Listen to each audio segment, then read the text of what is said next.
Олышакмак мәктәбендә моңа кадәрдә туган як музее бар иде инде. Анда Фуат Садриевның тормыш һәм иҗат юлын чагылдырган аерым экспозиция эшләде. Авылдан чыккан танылган язучың булсын да, ничек инде аңа багышланган аерым музей оештырмыйсың ди.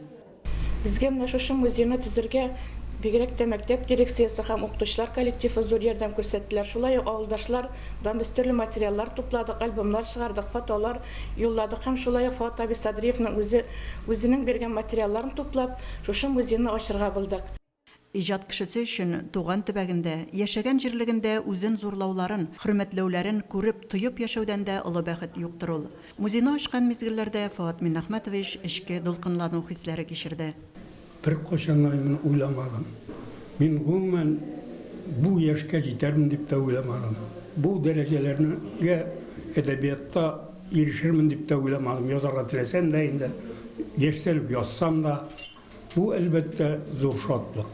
Min rahmetli oğuldaşlarıma kim bunu uyuşturgan barısına da Музей берничә зонага бүленгән. Язучының тормыш һәм хезмәт юлын, иҗатын чагылдырган бүлекләр белән мәктәпнең яшь экскурсоводлары таныштырды. Бүгенге ачылган музей чынлап та инде район тарихына тагын бер үзенең яңалыгын алып керә.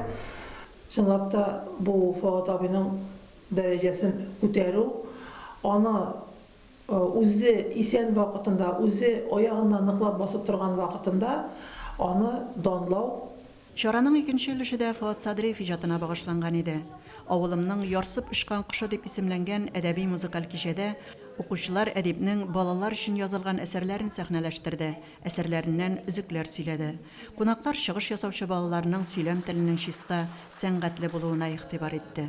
Сугыш чорының бөтен авырлыкларын сабый чактан татыган язучы еш кына безне авыл үстерде, авыл тәрбияләде дияргә ярата. Ә инде авыл биргән тәрбиянең, зурлауның әҗерен кайтара алдыгызмы дигән сорауга ул булай дип җавап бирде.